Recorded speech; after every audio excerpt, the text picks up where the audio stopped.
Hello everyone, this is Michael from Ancient Greece Revisited.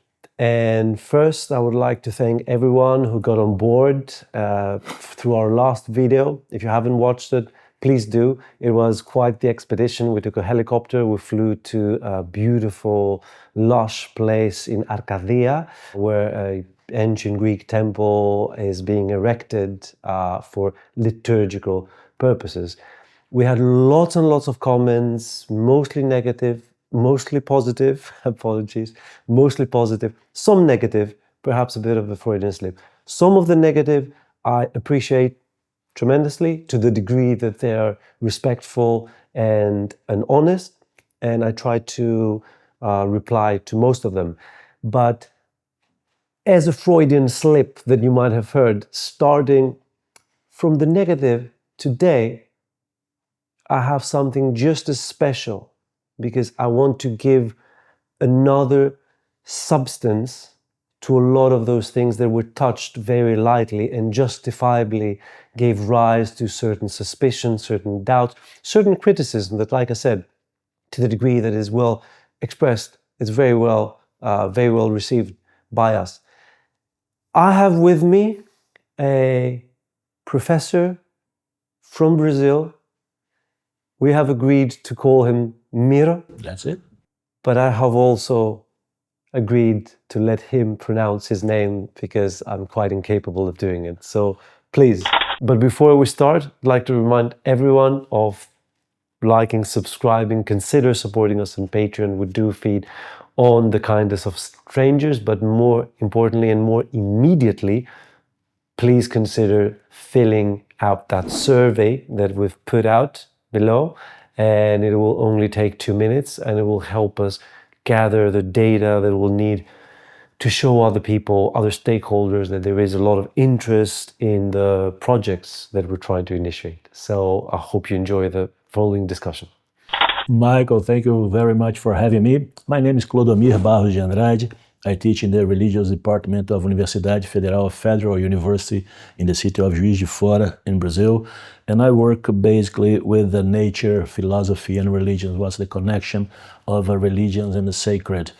And together with this connection of nature and the sacred, I'm also interested in how the ancient philosophies of Greece, they developed a therapy, a sort of care of self based on that nature concepts they have developed. So what I'm basically trying to understand is how such diametrically opposed concepts of nature might have been erected as the guide to a more fulfilling, to a more pristine condition of being. So that's basically what I'm working on. And you are here in Greece through a scholarship? I am. I was given a scholarship by a French foundation called Fondation Maison des Sciences de l'Homme.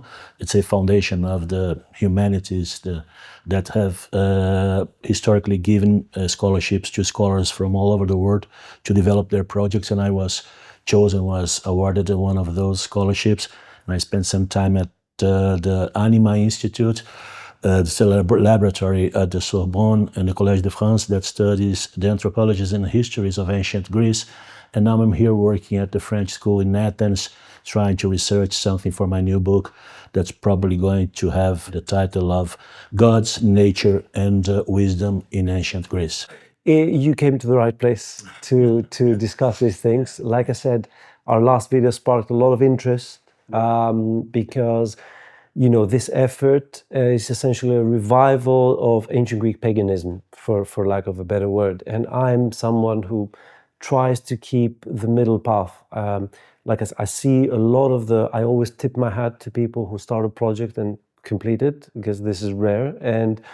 But at the same time, I have my doubts. I have, you know, the questions that I asked. So talking about ancient Greece religion, one of the things that we talked about, and I always try to clarify, is that what we've been saying in our episodes is that there were essentially two great religious currents in ancient Greece. Perhaps not fair to call them religious currents. The one is the Homeric, perhaps even Indo-European aspect of ancient Greek religion, ancient Greek spirituality. the religion of the thunder god, of Zeus, of the 12 Olympians, clear and perfect in form and beauty. It was a sky religion. It was a light religion, of light, of clarity, of forms.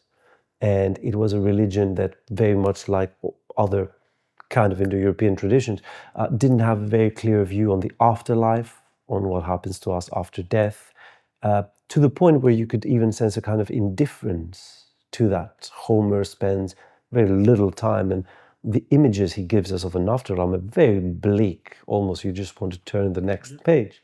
And then you have another current which was expressed through the Orphic religion, the Orphic rituals, the religion of Dionysus, and later on, Hecate, earthbound, earth goddesses, with a very big preoccupation to the afterlife, a full doctrine of the cycle of reincarnations, of identifying with God, identifying with agriculture. And ironically, these two are aspects of nature. The Homeric view is rooted in nature. The other Orphic mystery cults were rooted in nature, but they were very different. How did this play out in Greece, and how do you see the connection and contradiction there? You see, there are many problems when you try to study ancient Greek religion. The first is that it's a dead religion. Only those that are now, it's a dead religion. I mean, in terms of the cultural space, it works on and with.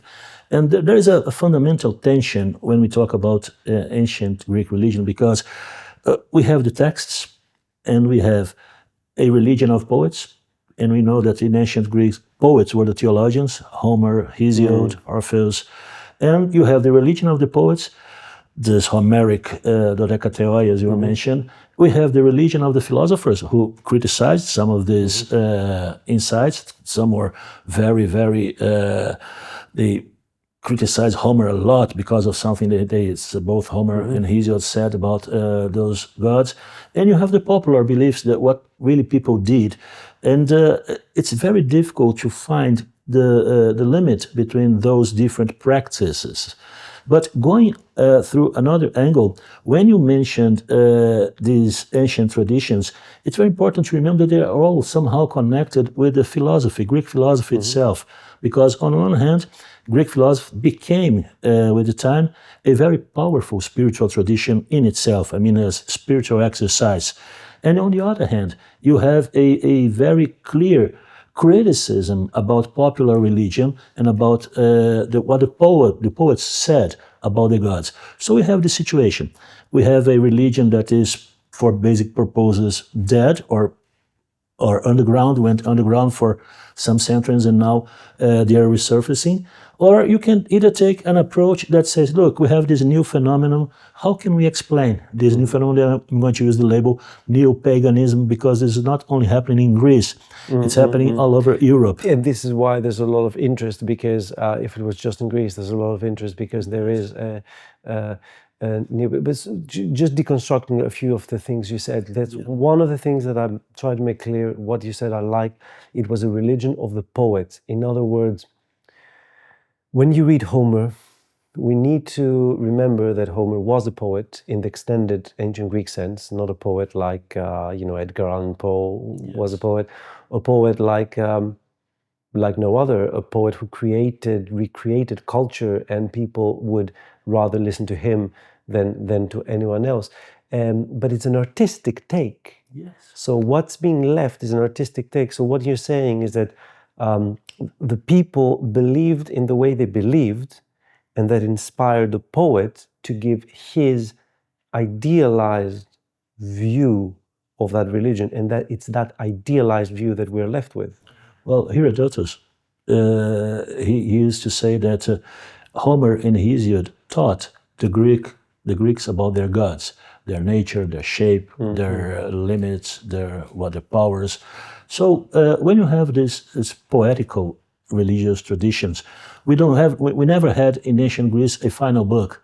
a Bible, a Quran. So we never had a professional case of a priest. We had, of course, local priests and priests that work within the context of certain temples, but we never had a professional clergy that would produce and reproduce theological work as we used in the monotheistic religions, monotheistic traditions. So what comes to our mind is first that we have to be very careful when we try to pinpoint exactly what we are talking about when we are talking about ancient Greek religion. Are you talking about the rituals that were taught inside the family, within your familial context, from your family, from your tribe? Are you talking about the state religion of the polis, because we know that each polis had very different beliefs, very different gods? And when you talk about these pan-Hellenic gods, Zeus, Hermes, Apollos, we are talking about something that we don't know quite yet how they came to be, what they came to be.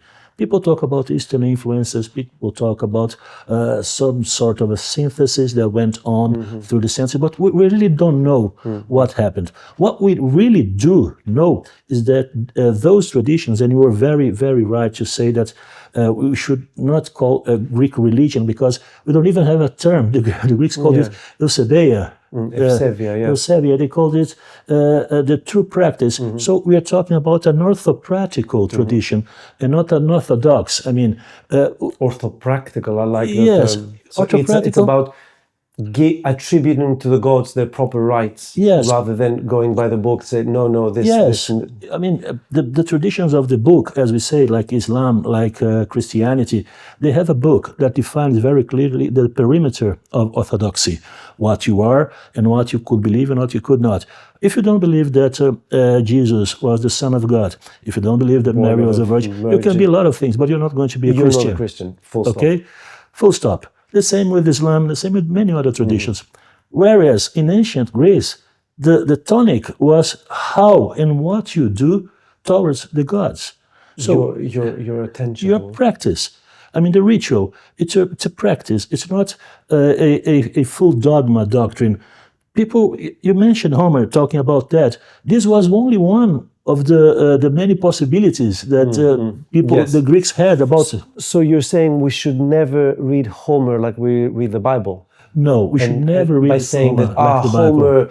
Homer never attributed this attribute to Hermes, therefore he doesn't have it. No, it's one take. It's one artistic take. It depends exactly what you mean by art, on the other hand.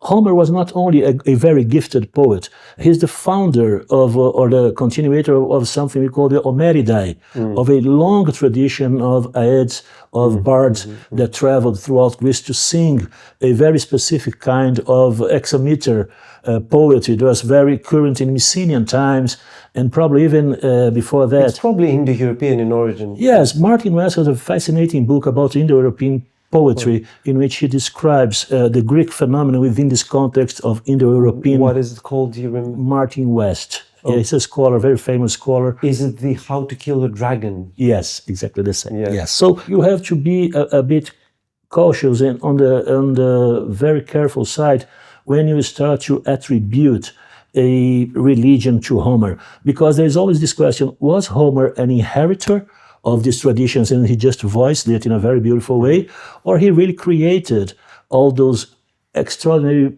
appealing scenes that happen in Troy and in Olympus? What exactly are you talking about? So you have this sort of disjunctions between poetry, religions, and the practice, actual practice of the people. Yes, no, I understand. But also, and this is something that I've noticed in our conversations, you like to see a certain continuation. I always stress the breaks, the big breaks that happen in history. These are the most fascinating things. Yes, the Homeric form probably came from the larger Indo-European poetics. Yes, the Greeks didn't just spring out of nowhere. They have a lineage, they have a tradition. They're connected, they're relatives to other people. Yes. But at some point during the 8th century, a very short amount of time, Greek culture crystallizes and becomes distinctly Greek. Not just another Indo-European, just distinctly Greek. At the same time, in the Middle East, you have the writings, the first writings of the Torah, of the Old Testament. in the Jewish people. And these are worlds apart. What do you think happens during those moments that something crystallizes, something clicks and takes its final form? And why are these forms so different? Well, it's very difficult to say because some people have developed the theory of axial times. And, something happened in the world from the 8th to the 5th century in India with the explosion of the Upanishads, in Israel with the fundamentals of the Bible, and in China with Taoism and Confucianism. And then you have a question. Was this organic? Was this an explosion that occurred in one place and was carried out to another places? So this diffusionist thesis, some people claim that what you actually had is that for the first time you had an Achaemenid empire. You have Persia as a corridor from China, India, until the Mediterranean going to Egypt, because Egypt, Greece, Ionia, and Babylon were parts of the Achaemenid Empire, or the Persian Empire. And then you had this cultural corridor, fascinating, that was putting together probably the most sophisticated cultures of the times in terms of literacy, in terms of technology.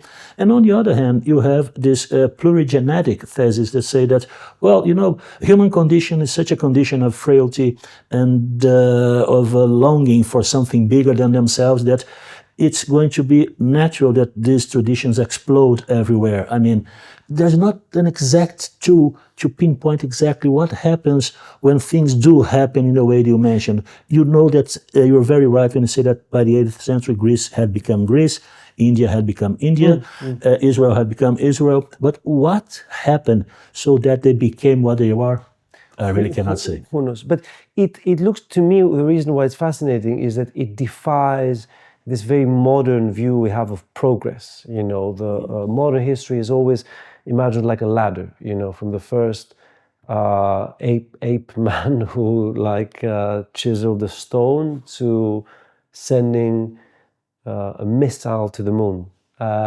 Step by step by step. Sure, there are periods where some steps are being destroyed and then you have to rebuild them, but overall it's a linear progress. But the spiritual history, to me it seems, of man works by way of these radical breaks, of these explosions, where things happen. Big bangs. Big bangs, exactly. And perhaps it was the wrong question to ask when I said what happened, because we don't really know what happened to create the Big Bang. Because it's not even a subject of science, because science operates within the concepts of space and time. And if we're told that during the Big Bang, all the space and time somehow was created, then how can science use its tools to understand what happened? It's impossible. So I'm not as precious about the what happened. Something happened. Something definitely happened. It's that short amount of time that fascinates me.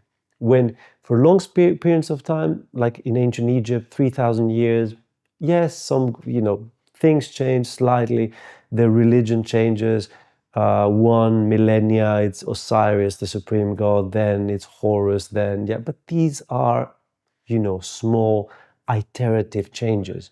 When Islam came to the scene, boom, in half a lifetime of the Prophet Muhammad, all of the Arabian Peninsula was conquered. Yes. 150 years later, all of North Africa, all of Spain, half of France was and from that moment to 100 years later, a full doctrine was created, a book was written, it was believed, it was said orthodoxical. In ancient Greece, something happened during the 8th century BC, where they went from an Indo-European culture that came in contact with the pre-Indo-European culture of the Minoans and the Pelasgians, and somehow these two things merged. And just to take you back to the original religious thing, what seems to me is that these merged but retained some of their independence, where the more Indo-European side remained in the perhaps upper classes, in the poetry of Homer, and then the chthonic, rural, earthbound, Minoan, reincarnational still remained, right? Well, as I said, it's very difficult to pinpoint this compression and this Big Bang moment you said, because, for instance, in Greece, we know that Greece passed through a cataclysmic change from the 12th century until the 8th, called the Black Ages or the Middle Ages, the Dark Ages of Antiquity, and people speculate about an explosion of the volcano in Santorini that sent the Eastern Mediterranean to a profound cultural collapse.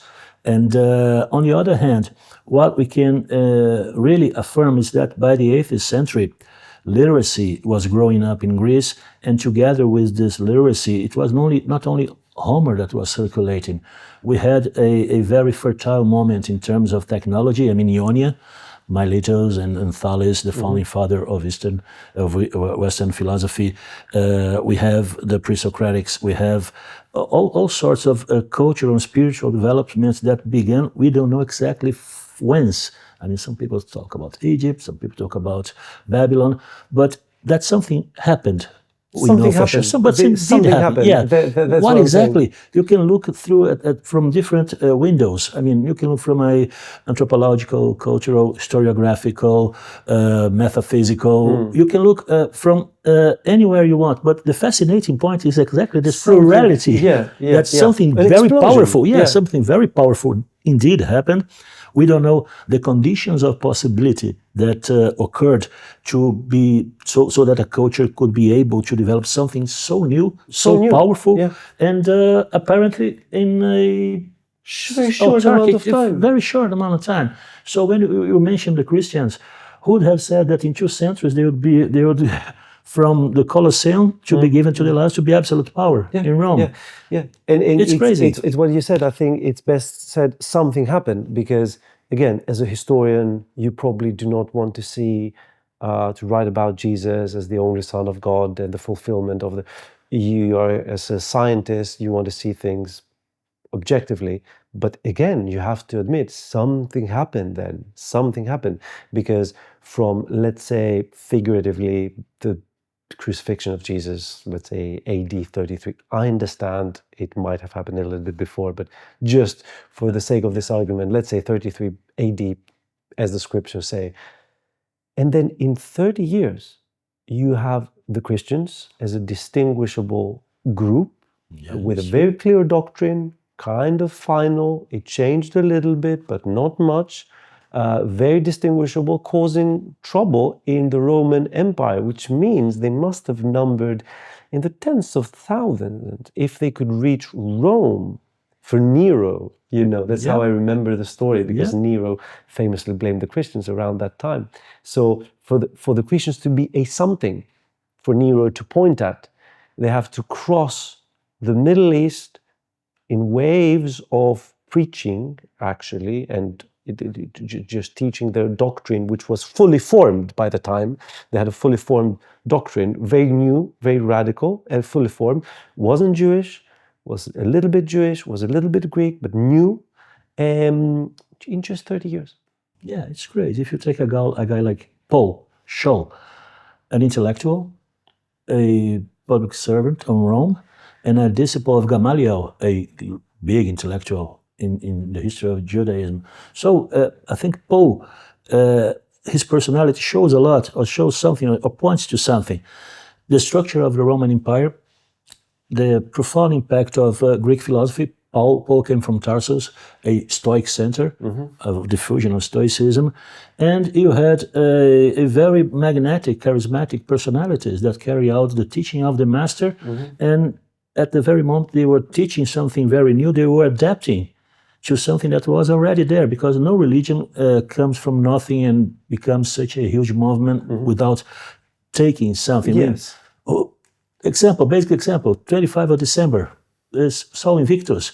So but the meaning is different. Yes, the meaning is different, because these guys, this first generation of Christians, they were very sensitive in knowing how to adapt and transform the old into the new. But that's not something that only Christianity did. No. If you go to the Incas, you go to Peru, you see that on every temple there is a church. Like you go here in Crete, underneath most of the churches you have a Greek temple. So this is spiritual inheritance. They are transformed and changed by a very powerful group of people who are very, very, very coherent in their beliefs, in their practices. And it's that coherence that I admire, because it is impressive. It's impressive how it goes from nothing, there's absolutely nothing, to having a coherent doctrine and a coherent group and a coherent... Imagine Buddhism, yeah. a group of sannyasins living in the middle of the Indian jungle around their master, and who would have imagined that in 500 years Buddhism would be a pan-Asiatic religion, you know? Yeah. But we always have to remember some stuff. I mean, politics. Both Muhammad and Jesus and Buddha, they were sort of dragged into establishment by political forces. Christianity had its Constantine. Muhammad had the whole structure of federacy of Muslim people living in the Arabic Peninsula, and Buddhism had his Ashoka. So there is always a moment when traditions they bang, to use your Felicitas expression, but they are immediately supported by the establishment, because the established somehow feel this is something new, this is something powerful, this represents a change. Yes. They see something, and but my interest is in the moment before they establish this creation almost ex nihilo in a way. And just to link it back to what we were saying, like I said, we were in the direction of a Greek temple, and there's a lot of controversy of whether you can revive the ancient Greek religion.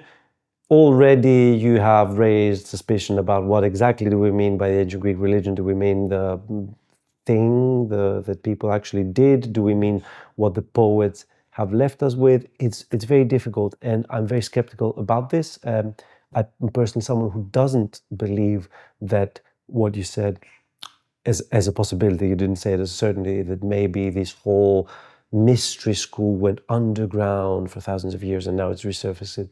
Personally, don't believe it. I'm open to be proven otherwise, which leaves us one possibility for that Big Bang to happen again. It is. Yes. Well, it's going to happen.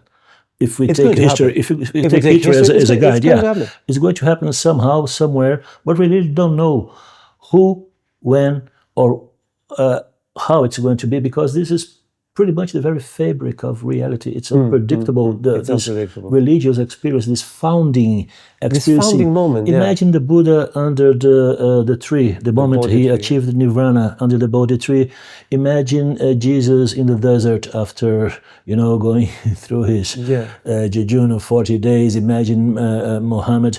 Who could have, because these guys were, guys, they lived within their communities. They were known. They had families. They had friends. But what happened? Let's take Michael. Michael is going to Mount Athos and has a profound spiritual experience and changes and becomes a monk. That's exactly what happens in a macroscopic way with those big traditions. A sudden, abrupt, fantastic, overwhelming view of a new reality that simply galvanizes everyone else. They have very charismatic personalities. They know a lot. They know of what you're talking about. They take counsel. They counsel people. They show, look, I've been through that. I know what you're passing through. I'm going to talk about this for you. If you want to follow, okay, no big deal. If you do not, it's up to you. But this is pretty much what ancient Greek philosophy did as well, this counseling. So it's not just a spiritual revolution. If we take the work of Pierre Hadot, we were talking about earlier on as philosophy as a spiritual movement, it's very powerful as well. Who are these guys? What they did that really transformed a whole society? Because if you imagine Thales of Miletus, he said something very, very profound and shocking. He's considered the founding father of Western technology and Western wisdom. He said, everything is full of gods. Nobody wants to talk about that because we are very happy with the rationalistic Thales. We're very happy with the father of mathematics. But look, the guy was animistic. There's no way you can understand everywhere is full of gods without an animistic outlook. So how can you, for instance, coordinate geometry with animism? This is Greek. whether I or you or someone listening can or cannot coordinate these things, they were coordinated. They were. Indeed, they were. They in were. the And mind they of changed fact- the history and of they changed it. civilization. Yeah, so exactly the premise of this show, in a way, to reanimate ancient Greece by going beyond this rationalistic, like one of the basic premises of the show is that ancient Greece has been appropriated by so many different cultures, Yes. and it has inseminated so many different cultures, but every different culture took its own view. And the last view that we've been given of ancient Greece is the more rationalistic view that led to the Industrial Revolution, that inspired the Enlightenment, this a whitewashed Greece. And what you said is perfect. I'm going to steal it for our show. Thales, the founder of modern philosophy, in a way, said everything is full of Take Socrates, for instance. The guy learned to play, he composed peans when he was going to die because he said, I'm a devotee of Apollos. I have to honor my master. So this sort of whitewashing of techno science towards Greek philosophy is very enlightening because it is an Enlightenment construction. Yes, it's an Enlightenment construction. So when you go beyond this Enlightenment construction, you start to have the possibility of a feeling of an approaching ancient Greece, not only ancient Greece, but this whole antiquity phenomenon in a different way. Because once you go beyond this rationalistic approach, you started to see how ancient Greek religion was profoundly imbricated and compounded the very fabric on which those first thinkers were thinking reality. Heraclitus, Thales, Anaximander, and all these guys, they had already a very clear spiritual tradition. And they said, look, I agree with this, I do not agree with that. But they themselves, it was a platform to build upon. So how is it to philosophize on the platform of polytheism, of everything is full of gods, rather than philosophize on the platform of monotheism, following Islam or Christianity? Well, the first thing that maybe we could mention in this aspect is the place one takes theology and the relationship of theology with philosophy. Augustine of Hippo famously said that theogony is the lady and philosophy is her servant. So theology is the queen, and philosophy is a servant. And philosophy is a servant. To the queen. That? Augustine of Hippon. Augustine, Saint Augustine. Okay. Yeah. Who was a Christian? Who was a Christian bishop, a very influential and powerful, who read a lot of Gnostics, who read a lot of Plato. Yes. Very early, he was very early. Yes, he was 5th century, and he was one of the biggest name of Christian patristic movement. So these guys, they were drinking from Greek sources.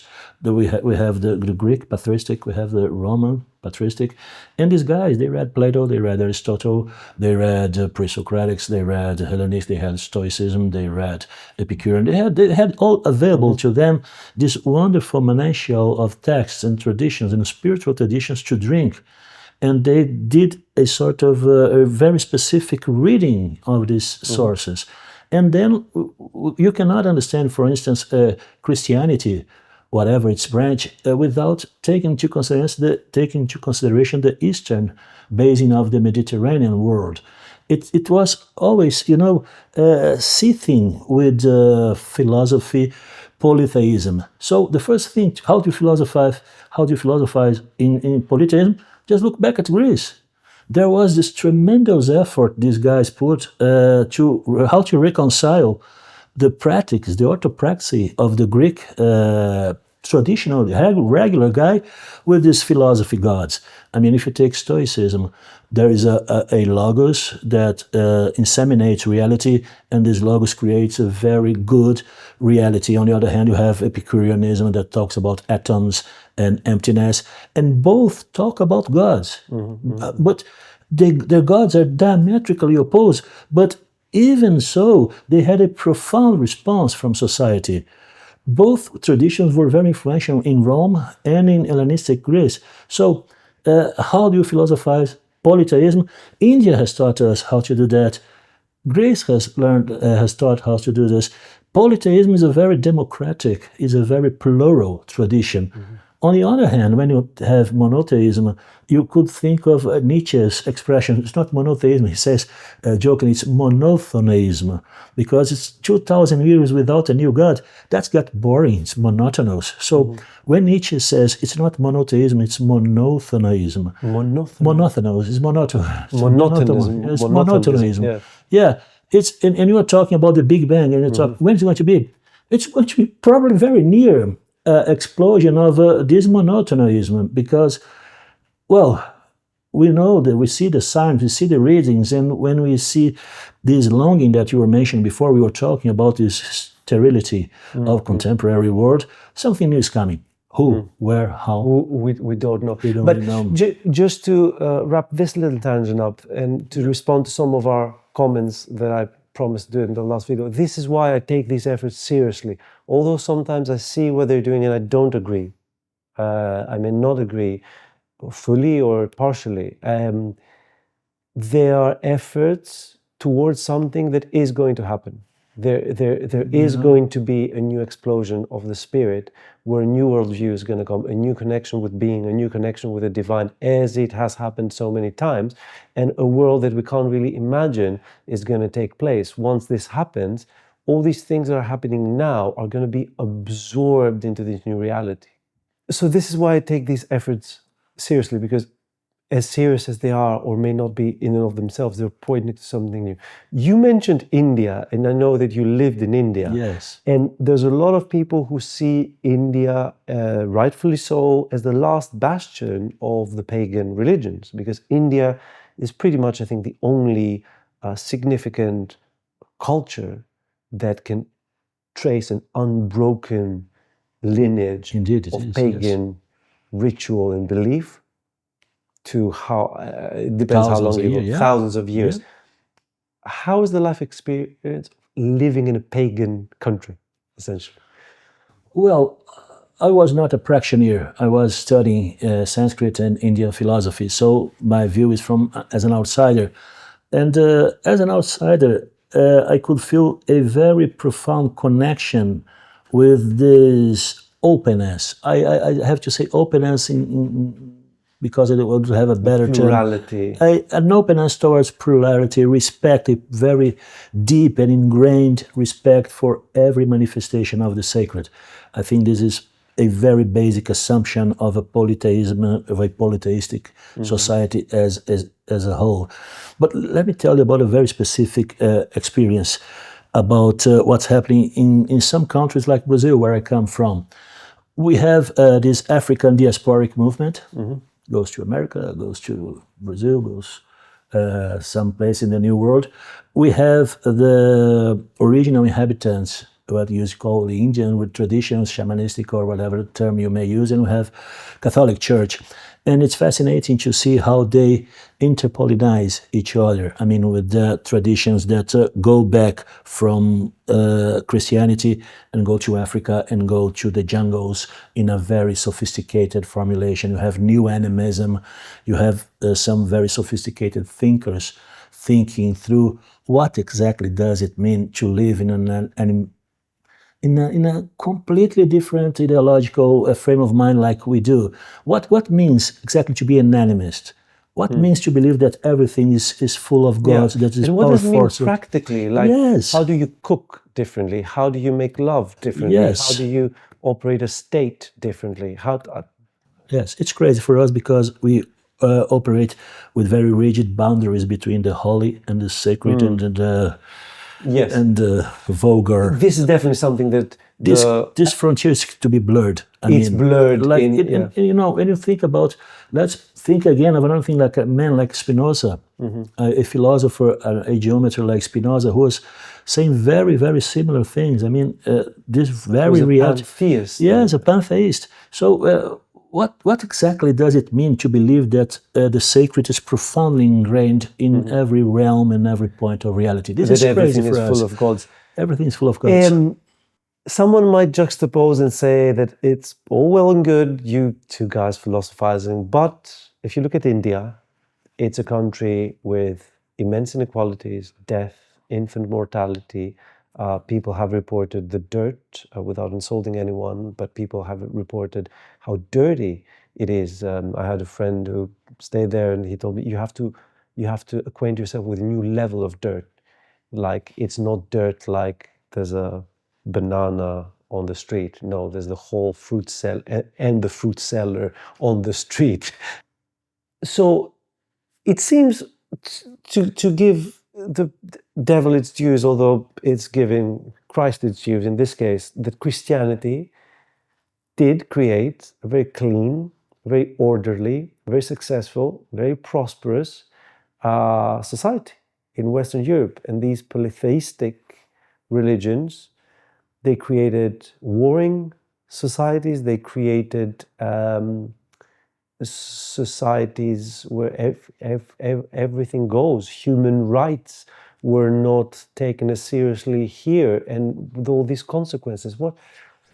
Well, I really don't know if the world we're living in of Western technology and capitalism is really Christian to start with. I mean, I think people disagree with that view that the Western Europe is a Christian based society, where Christianity certainly has played its due role.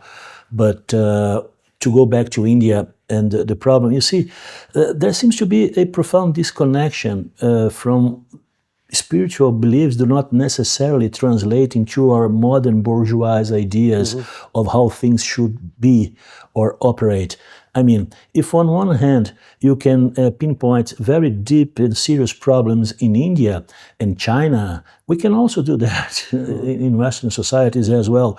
I mean, I don't think that our problems are religiously based or polytheistic or animistic or monotheistic. I think that our problems are political, economical problems. But together with this Big Bang comes a new political theory. You know, so for example, the monotheistic religions have always favored a unifying political system, an empire, whether the Caliphate in Islam, the Byzantine Empire in Christianity. Because if there's one God, Dante wrote about this in De Monarchia, right? If there's only one God above, there should be only one God down here. There should be one kingdom. If there's a right way and a wrong way, everyone should follow the right way, and people who follow the wrong way should be either punished or corrected. There's this idea, if you believe that everything is full of gods, then the Hindu gods with Ganesh and his elephant tusks is just as sacred as Hermes, and you can believe that. But when these religions change, when this new contact with being, this is mystical inspiration changes, it changes everything, and this change ripples to the political order. It really does, but I mean, we have to take a bit of be a bit careful when we try to translate religious institutions into our modern framework of mind. I mean, imagine what the monotheists have to say about all those who differed from their opinion. We know the result. I mean, you're going to burn. That's what I'm saying. Yeah, because they were following the wrong way. Yeah, objectively. Because when you have I'm not trying to defend here polytheism, because I'm a bit skeptical about the possibility of living in another dimension just because of being polytheistic. I mean, you are basically what you are in whatever constitution or political environment you happen to be operating in. I mean, the problem is that maybe we should start to think in a different level as to what can we learn from those experiences that went really wrong, that went bad, and try to learn, if we can learn, after all, because it's controversial, if you can learn from history. I want to take it a notch up and go a little spiritual. Your beliefs, are they at any level informed by what you might call a mystical experience? It's very difficult to say, because you'd have to say what exactly do you call by a mystical experience. Did you have an experience that of profound communion with reality, this sort of things? It's I usually have this sort of experience, but I would not label it mystic or mystical. To return to nature, I feel very good. I feel very well when I'm in a beach, in a forest. I feel really good. positive and calm and relaxed. But I can also feel this way here. I mean, it's not the place, or it's not my, I don't know if it's hormones or whatever, but this possibility of experiencing a very positive state of mind doesn't translate necessarily into a sort of a worldview change. Not for me. I mean, I continue to be the very same old guy most of the times with all my problems and shortcomings. And I believe this, we tend to radicalize spiritual experiences and believe that everything is going to change forever. It's very difficult, you know. But like we said, some spiritual experiences did change forever. Whatever happened to a they man change, called Jesus, whatever happened to Muhammad, it changed the world. They changed the world, but it was not only Islam. It was Islam with a very, very, very large conditions of possibilities that created the conditions for Islam to be what Islam was. Yeah, sure.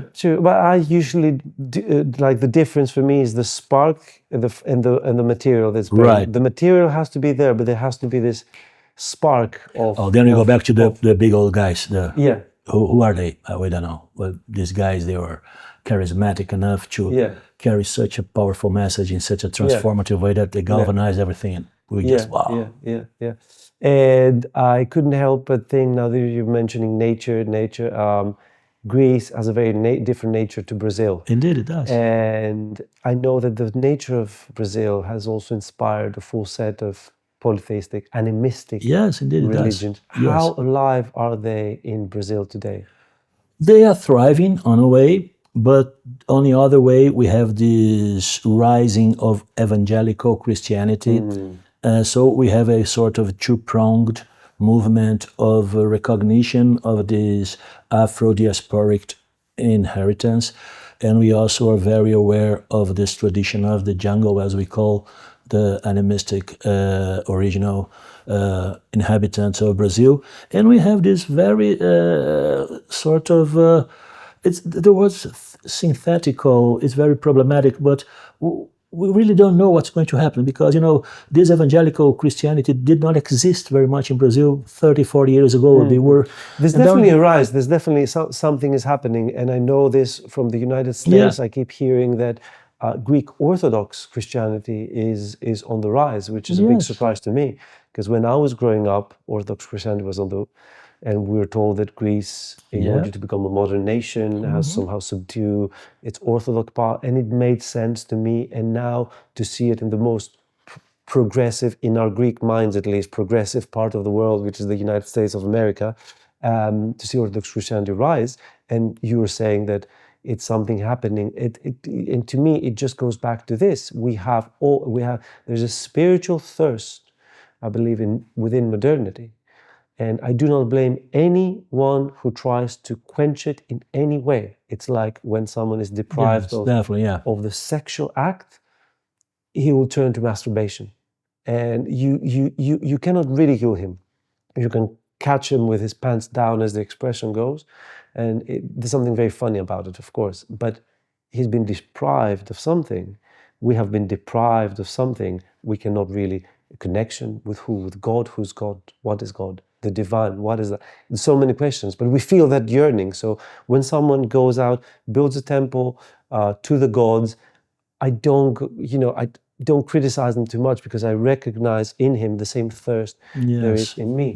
And to go back to the jungles of Brazil, I know that there's a big rise in psychedelic or medicinal plants, ayahuasca, yes. How is this going in Brazil?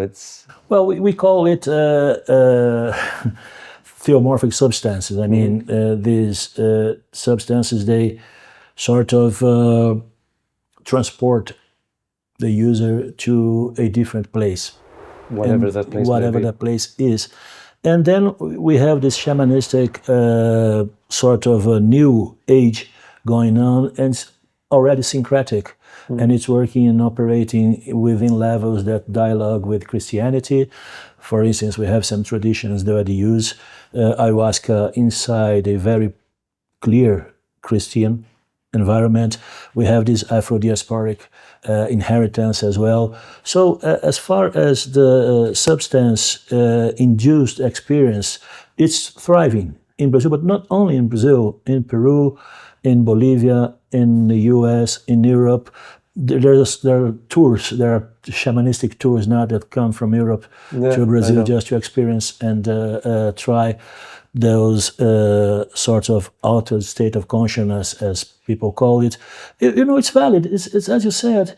How can you deny a human being that is longing the longing is there. Yes. And the difference is that these psychedelics, I can testify personally, they do give you a little bit of that water that you're looking for. It's pretty... But the problem, we are just talking about that, how to keep it up. I mean... Yeah, this has always been the problem. Problem is, imagine a personality like Poe, a man who suffered profoundly, even after traveling. Paul, the Christian, the second Saint Paul. Saint Paul. Yeah, his testimony is clear. He sees himself as a failure. I mean, he couldn't connect very well, and then he had this very profound experience of self-transformation. And you see these guys; they always seem to talk from a dimension that for us is unreachable. But for them themselves, I remember reading a lot of Ramakrishna, and he was, always gravitating from samadhi to base experience of being that, you can say, how can such a guy behave in such an erratic way for us? But of course, erratic for us. For them, it's just the fulfillment of their beings. And it's mystery. There's an Italian author, to go back to ancient philosophy, it's called Giorgio Colli, and he wrote a small book called La Nascita della Filosofia, the birth of philosophy. And he says the birth of philosophy is mysterious. And when you delve into the word ta mysteria, and you start to see what philosophy is all about, this initiation, this approaching their tradition, and this revelation like Lucis and all Orphic and Mithraistic traditions we have of a sudden appearance of a divinity. These are all sort of mapped out ways that can, in a certain way, fulfill the longings of people who live in a very specific cultural environment. I mean, it would make no sense to bring Krishna playing his flute to the Amazon, to the tribes of the Amazon. I mean, it's, some things happen in some very specific conditions. But this is like technology. Religion is the technology, and the experience to be had is... Because what I've always been saying, especially to people who like to say, "Oh, all religions have the same thing," and I say, no. Religions are very, very, very different things. Mystics within religions said similar things. Yes, these are two different things. So it seems the experience of the mystic, that place that you go and you reach, seems to be a common place. Well, if all the ways lead to Rome, that's what probably Rumi is talking, Shankara is talking, Poe is talking, all these guys are talking about. But how to get there? That's the trick. Yeah. There was this famous guru in India that became the guru of Steve Jobs at some point, and like all the Americans, hippies of the 60s went, and he said he was talking about, they were bringing psychedelics, all these Westerners, these kids who were bringing psychedelics, and he tried some psychedelics, and he kind of confirmed, he said, that's kind of leading, pointing towards the way. It's not a way, but it's pointing towards the way. And he said something very beautiful. He said with psychedelics, he said, you can go into the room where Christ and the Buddha live, but you can only stay there for a moment. It's a weird kind of confirmation that there's something there to the psychedelic experience, but it's definitely lacking in becoming what we say a way, a Tao. It's not a way, I believe. Well, the Indians say that whenever you rely on something that's external, you have problems, because what can be given can be taken. So when you use entheogens, we call these substances entheogenic, that give the experience of the sacred. We have this limit, this problem.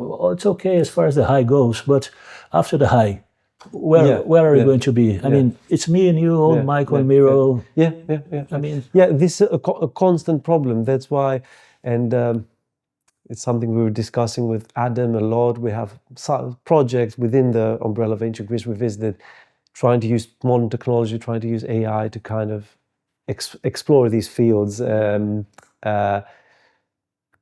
It's, for me, the point is to try to carve a way through the psychedelics. You know, if you take these drugs and you go there, you see, you experience, you come back, and then more and more and more. You're not getting anywhere. It's like a palindrome. You're going in and out, in and out, in and out, in and out. Perhaps there's a way to slowly explore that other space. That would be one of my dreams. How can you start to map this territory of the psychedelic in a way that's communicable, where I can say, you know, this is where I went, and then you can visit it as well. You can find your way to where I would. It's an incredible thing. I would even call it a psychedelic science, of which we have none, right? Perhaps the people indigenous. There's a famous book that's called The Road to Eleusis that explore all these entheogenous traditions. And well, it's a way. I mean, you cannot deny people their experiments with themselves. No. They have to be free to do that. But again, return to the very old same problem. It's not just entheogenous. You can meditate the whole day. You can go to Tibet and, you know, you can shut yourself in a cave for 3 years, 3 months and 3 days. But someday you're going to be out in the open. And where's going to be that peace of mind? So where's going to be that unity with the whole? Well, this is why a spiritual culture has to be ambient. Like you said, like the gods cannot be confined in a church. Everything you do have to be religious. You mentioned, for example, Peru, and when I visited there and we went trekking to the Andes, I did came to sort of an epiphany, not a mystical one, more of an intellectual one. But there was one local who was a Quechua himself, and he was explaining to us the Chanaka, I think it's the Andean cross, as they call it. He didn't like that to be called a cross, but to us it looks like a cross. People can look it up with a square inside. So there's it's like a stepped pyramid up and a stepped pyramid down. And he was explaining to us how intricate that symbol is. But what he was showing is that the religion permeated society. So he said, you know, on one side you had, and don't remember, it was the sacred animals. It was llama, jaguar, eagle, or something like that. Llama, jaguar, eagle. And on the other, if you correlate that to the cross, on the other side you have the 3 types of working, which is working for yourself, working for the community, and working for the Inca, the king. Okay, so you have the sacred animals, they correspond to 3 different. Then if you correlate these points down, which is your inner self, which is the other half of the pyramid, they correlate to three aspects of your being. When you work for yourself, you feed your body. When you work for the community, you feel your emotions and your soul in a way. And when you work for the Inca, you feed your spirit, because you're working for a god, as essentially. And there were all these connections that were being made just in one symbol. So the sacred animals, all the temples that were built in every hill, their social structure, the way they cultivated the land, it was woven, it was interwoven. Religion wasn't the thing that you went in a room, did, and then came back. Yes, this boundary between the profane and the sacred has necessarily to be blurred whenever we walk into a sort of animistic or pantheistic or panentheistic environment. Because you're talking, and I remember this Yanomami. The Yanomamis are very traditional people in Brazil, and they have this multiverse. They have an extraordinarily sophisticated worldview. Do they? It's fantastic. It's amazing. It's crazy. It's crazy stuff. They travel. The shamans travel to these spiritual worlds to heal you, because they have a profound connection with the sacred animals. So this sort of things is immediate. In their environment. But for us, imagine you and me going to live in a forest as a Yanomami. It makes a lot of sense for a Yanomami. But I mean, put a Yanomami inside an evangelical temple in Texas. Yeah. And on the outside, the Yanomami are very rough, violent people. Right? Yeah, they live their way, this ancestral ways. I mean, they are like us. They fight, they die, they kill, they love, they hate. It's our story. I mean, it's not different from the Greeks. They just do it every day, and it's very much more obvious. Yes. We do it. You mentioned the Greek schools of philosophy, and one of the things that I would like to discuss is when you take Plato, for instance, and we have so many books, so many manuscripts, perhaps there's more that have been lost, but essentially you could fill a small bookshelf and you could say these are all Plato's texts, and you can read them back to back, and I don't know, a dedicated reader could read them in a year and then can claim he's read all of Plato for the rest of his life. But Plato also had an academy not too far from where we are, which was the school where he and his students taught. And you go there to that place, and it's not a school in the sense a building with a library and tables. It's a 5-star luxury resort. It's big. It had a spa and a gym, a palestra, and houses for the servants and the guests, and cooking rooms. And it was a whole resort, right? And Aristotle, genius, felt he needed to stay there for 20 years until he kind of absorbed everything that's been done. Yet this is not reflected to the books. The books you can read in a year. I'm not claiming that you can understand them fully in a year. Maybe you need to dedicate your entire life. But the material is quite small that we're left. What was happening in these schools experientially that was so big that someone like Aristotle felt they needed 20 years to absorb it? Well, we really don't know, because you have to remember that Plato himself has a very controversial relationship with Orphism and Pythagoreanism, and he says in his 7th letter, if I'm not mistaken, that it would be naive to expect that he would reveal everything he knows throughout books. He says, writing is something. There is something different called the experience of being. And his lectures on the unity of being were very famous in antiquity. And if you take Neoplatonism, Neoplatonics, they reach their way back until Orphics and Pythagoras as a true manantia of Platonism, and Platonism as a spiritual tradition. And if you read Plotinus and Jamblick and Olympiodorus and all those Neoplatonic thinkers, I think you'll see clearly this mystical reading of and mystical and philosophical unity of reality. But we really don't know what happened in there, because, again, it could be a mysterical school. Ancient philosophy has Platonism at least has a very clear connection with the mysteries. I mean, the very nature of Platonic philosophy invites you to consider the look, the scene of being in perfect forms after death. So philosophy and music is just a sort of spiritual training for something that's coming after death. So we are only going to see reality when we die, when we dispose of this physicality. It's a sort of tradition that some people speculate, and this speculation goes back to Egypt, to temple philosophy, and we really don't know what happened there. But what we do know is that attracted people from the whole of ancient world to study there. And then it took a skeptical turn with New Academy from the 3rd century on.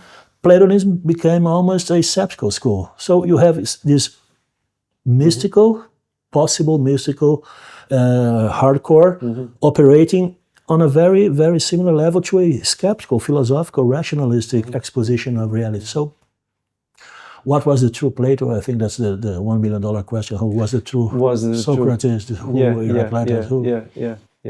It's impossible to tell. Sometimes what I suggest is to really consider the works of Aristophanes as important, because Aristophanes, being a comedian, is very often dismissed as a reliable source to Socrates. But we have to remember that Aristophanes was a professional comedian, meaning that what he put on stage was very popular if he were to continue his career. He had to, in other words, reflect back to the Athenians beliefs that they already had. Like a stand-up comedian will make fun of stereotypes that people already believe down there in the audience. So the image that he projects back of Socrates was something that the Athenians believed of Socrates. So it's funny you say that, because in Clouds, his famous play, he put some almost Pythagorean beliefs, the clouds, in Socrates' mouth. Yeah, it's sort of an initiatic school. Exactly. So we don't know. Yeah, because something is there. Socrates is presented. Yes, he's definitely initiated. Yeah, he's definitely not presented as in other dialogues. He's presented as a Corybantes. In Phaedrus, he talks about divine craziness. You know, about the possession, divine madness and possession, and famously. Initiatic, sexual, and artistic. You know, it's actually enthusiasm. Enthusiasm in one sense, but it's theos, God, and thos is like inhaling God. Yes, that's what enthusiasm is. Yes. To me, because I always try to bring these things down to not what we can learn for our daily lives. I hate this idea. People ask me, what can Socrates teach me about my daily life? Well, don't ask this question. It's a dangerous question. Maybe Socrates would think you're living the wrong life. You should scrap it all up and go do something. You know, it's a danger. Don't expect Socrates to optimize your Excel spreadsheet. You know, don't expect Socrates to tell you about how many calories you should take to lose your belly. You know, it's a very different worldview. Philosophers change your worldview. But I always try to say, what can I see? How can I see the world differently? And I'd like to put it, see what you think of what Plato is showing us through his idea of forms. It's not necessarily that there's this perfect world of forms that we go after our death. Sure, it's mentioned on some Platonic dialogues, but it never took center stage in the Platonic dialogues, in my experience at least. What he's showing you is something more profound, which goes like this. For you and I to be able to have a single sense perception, to be able to say this table over here is circular, means we have the image of a circle, of a perfect circle in our heads, a circle that we've never seen, yet we recognize in this table. To say this woman is beautiful, we must have a vision of beauty, which applies equal to the woman as to the horse. As Socrates says in one of his dialogues, they're beautiful horses, they're beautiful women, and they both partake in something we call beauty, but we cannot define it, we cannot express it, we cannot word it, but we perceive it. And what Socrates, I think, is trying to point out is that we would not be able to see beauty in a woman or a horse if our soul was not somehow connected to eternity and the idea of beauty as such. And I think Plato is showing that in a very conclusive way. He's not just saying it, he's showing it, he's almost proving it. Does this make any sense to you? Well, in a certain way it does, but what you're really asking for is much more than Plato's. Also, what's philosophy itself? What exactly is philosophy? This invitation to think through your life, to live your thoughts. This invitation, I think it's very important today because, you know, we are disconnected to something very powerful and important, as you mentioned. And how could we reconnect to that dimension? Is it through Plato? Is it through entheogens? Is it going to India and becoming a monk? It's okay. But, you know, our inheritance is Greek.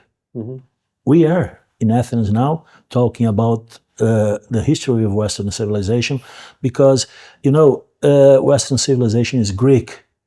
It's our destiny. We are, you know, people talk about fate as being something in the future. Which is why we're trying to ancient Greece revisited. We're trying to revisit it. That's it. So the moment we underline this possibility of old wisdom, you know, Gnoti Salton, look at yourself, what's your role in the cosmos, who you are, what are you up to here?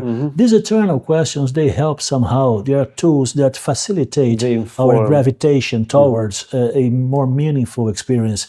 Because at the end of the day, what you want is peace of mind. What people want is really this sense of belonging, this sense of tranquility. And by whichever way you imagine it, you can achieve. It's not naturally something that you have to try it for yourself. I mean, philosophy is probably not for everyone, as entheogens substances are not for everyone. But when you put yourself in the dimension of the search, I think that the roads will start to pop up in front of you and you follow your way. Yeah, this is a very good That's a very good way of putting it, to put yourself in the dimension of the search, because it is a dimension. Once you start asking the fundamental questions, you're already in a kind of psychedelic trip. You already see reality, because you cannot help but imagine all the ways reality could be other than what it is. What is your vision as a philosopher? About? As a philosopher, as a teacher, and as a philosopher, as a thinker? Well, you know, something that really attracts me to philosophy is, first of all, the possibility of living your thoughts. You know, living your thoughts, who you are, what you want, what's your life. This is the fundamental calling of philosophy. Who you are, Michael, who am I? What role do we play in this big cosmic game? I think these are the eternal questions that philosophy is always posing us. And they are worthwhile answering, they are worthwhile taking time to consider, because this is a very powerful message for us who are Westerners. You know, you could become a Hare Krishna, a devout Vaishnava, you could become a Yanomami living in the forest, but you know, it's probably not going to be a powerful experience, a continuous experience, because you are not intricated, you're not interwoven into an Yanomami tradition, you are not born in 20th century Bengal, you're not a Tibetan living in exile. So we have our tradition, this is stupendous, fantastic, rich Greek tradition of wisdom, secret wisdom or open West, wisdom, like philosophy. You know, I think the most important thing for us is to always underline the importance of philosophy. Philosophy has this openness towards being, towards a reflection of reality, because after all, what philosophy is up to is to create a better human being, a better society, after all. It's not different for that. And to that, I have to return to a theme that we've been returning again and again in ancient Greek, which is the near absolute dominance of modern science in the Western mind frame and the Western psyche. You said philosophy, we have to underline the importance of philosophy, yet philosophy is to some degree undermined, not just practically, because even in my lifetime, I witnessed, you know, panels in talk shows being occasionally populated by people who called themselves philosophers back 20, 30 years ago, and now there's practically non-existent. You know, it's being a philosopher is on the wane to some degree, but mostly what I see is that we live in a world, in a modern Western society, where we believe that all the big answers have been answered by modern science. Perhaps not conclusively, but to some degree. And if one wishes an even further conclusion, he just needs to follow this route of science and worry not. And this leaves philosophy demoted, right? This leaves philosophy, you said, who we are. Well, science has a question, has an answer. We are another species of monkeys following our biological prerogatives, plus some connectability of logos, of speech, plus we're monkeys plus in a way. And that's kind of it. Being, the soul, the spirit, I haven't heard of these things, science may say.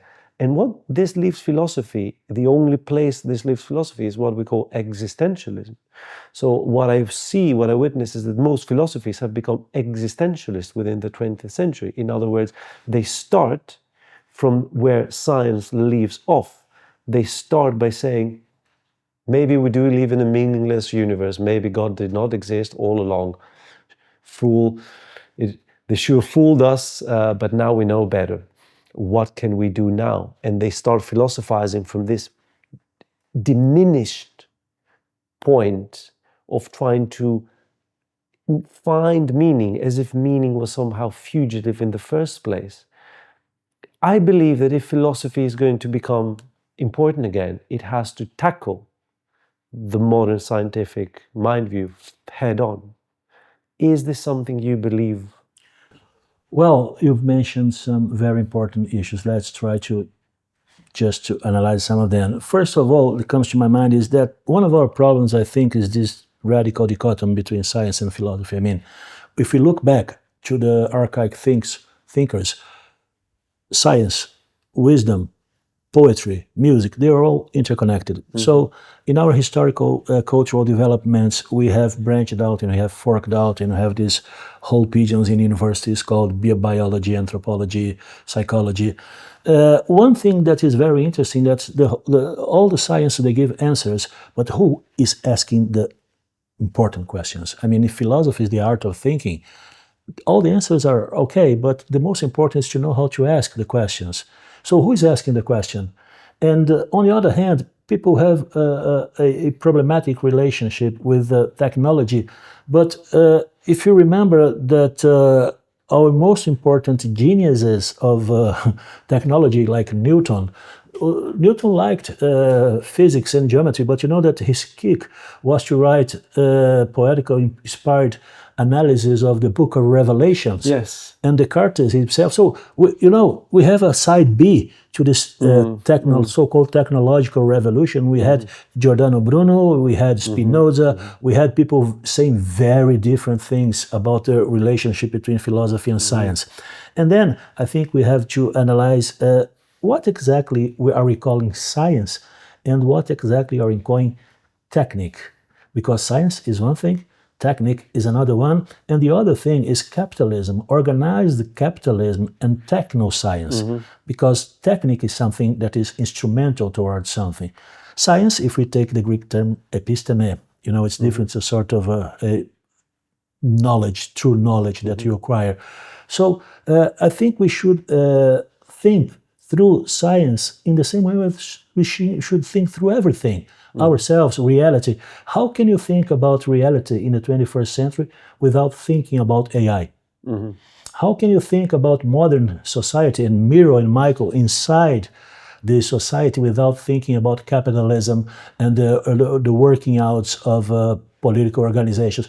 These are the things that philosophy invites us to do, to think through reality as we live it and as we experience. So I think we should maybe need a new anthropology, a new conception of human being, a human being that's not so much fragmented in science, philosophy, art, but these are only modalizations of our nature that we can explore and we can somehow coordinate.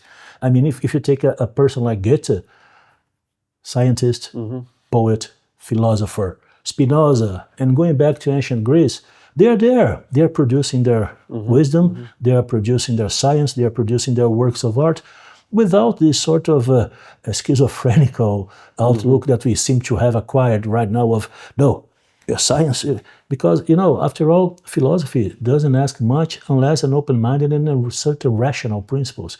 That's not different from science. I mean, what's the difference between Thales saying about the reality is full of gods and developing a theorem? Well, for him it wasn't different. For us, the difference is that's probably what we should learn with them. How do they reconcile the two? Yes, this divisiveness that we do not only in terms of subject-oriented research, but in ourselves. Why are we dividing ourselves? The Greek, the name for devil. Devil is the divider. Yes. The Satan is the one who divides. And maybe we're dividing ourselves meaninglessly because we can all somehow cope and integrate our many modalities of being in a frame and an outlook of the world that is positive. I don't know. You're saying about the Big Bang, when it's coming. I hope it comes and it comes soon. And I hope it comes with something like that, Okay. This is a great way to move towards an ending, and I want to honor this discussion by moving to a subject that I know is very dear. Perhaps we should have touched earlier, but it's not too late, which is the concept of nature. Yeah. Because ultimately, look, all of what we're saying leads to this very powerful concept. Yes. The people who are currently building the temple in Arcadia are building a temple for Pan, the god Pan, who is the eminent god of nature. So they have a connection. Mr. Bexis spoke about how he wants to invite young people to reconnect with nature. There's this nature. There is the nature of the scientist, which is a bunch of molecules floating through space. And then there's a nature which we can explore through the etymology of physis. It is a fascinating etymology, yes. Which is not nature as a tree and a river, it's that which springs forth. That's it. Fien is the verb. And like every noun verb that ends in isis, like physis or stasis, it points towards a sort of a ongoing process. Mm-hmm. So what we call physis is, at least as we can learn since Homer, the first time the word appears is in Homer in the Odyssey, and then we have the archaic thinkers working on that expression, is that what's this that appears to us? What's disappearing itself? Mm-hmm, mm-hmm. How can we make sense of disappearing of things and people and beings and processes?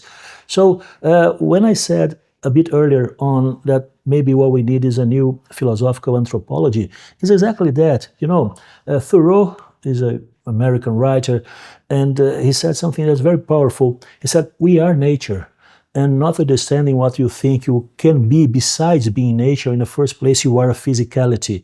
You are interconnected. You need air, you need food, you need water. You are in a profoundly connected reality. So we cannot self-divorce ourselves from this reality and expect that things will run smoothly and be all right. They won't. Once you get completely disconnected from nature, in this sense of everything that pops up in front of you and inside you, how can you expect to have a complete, fulfilled life if you are self-divorcing yourself every time from your environment? So when I use the word physis, I'm not talking about only, because they're important, the rivers, trees, and the sea. This is important, but most importantly is the message that, for instance, some Greek philosophers have left to us, like Stoicism, follow nature, logos homologomenos, or Epicurus said, we are nature, we are atoms, we are emptiness, but the gods are there. So I don't see any sort of problem between science and spirituality, in as much as we have a new conception of human being. Yeah, we need a new conception of human being, because currently, if you see the human being as a machine, there is no room for spirit. Yes, we have human resources now. Yeah, it's crazy. We are like gold and, like iron. And have a human resource. Have 20 cows and 50 humans. Yeah. This is problematic. This concept of a mechanical nature of human being. Purely biological, because when we say about the human being, we mean that the human is more than an organism. It's a way of existing. Like you said, it's a physis, it's an ongoing process of existing. Yeah. And what it does, it's not exhausted to the... Yeah, I was in Crete, we were talking about later on, and when I went to Crete and I wanted to try to figure out, without the help of texts, how the Minoans, they have figured out their relationship with nature. We don't have texts, but we have the paintings. And it's fascinating because in every image of a human being, they put animals, they put their goddesses, they put their gods. So the message is old, the message is there already in Knossos. We are in a cosmos, literally in a cosmos, the abode of gods, sun, moon. Plato says that we are friends of the gods, humans, and something very profound connects us called philia. Mm-hmm. But isn't that philosophia? Isn't that a mixture of trying to get to Sophia through this, to philia, through dialogue? This is all about philosophy. I mean, you cannot discard philosophy in any situation, because philosophy is going to always put these kind of questions to you. And the answers may vary, they do vary, but the question is always there. Yeah, it's been an amazing and long discussion. Great. Thank you very, very much for participating. Please tell us how people may find you if they're interested, learning more about you. Right, yes. Well, I have a YouTube channel called Renatura. Can then write Renatura, and can give you my email. So if people want to contact me, whatever email, if people want to contact what I'm working on, it'd be a pleasure. Thanks for having me. It was great. Yes. And Miro, I'll still not be able to pronounce your name. Okay, it's all right. Although going back and forth into being, I still cannot pronounce your name. Okay, no problem. But I know who you are more. Yeah. So thank you very much for watching. Hopefully we put some philosophical flesh to an otherwise brief sketch that was our previous episodes, and you had many questions. Try to answer, try to put some meat on the bone, as they say. As always, please consider liking, subscribing, and supporting us on Patreon, and filling that survey. It will only take 2 minutes, I promise. Thank you very much for watching.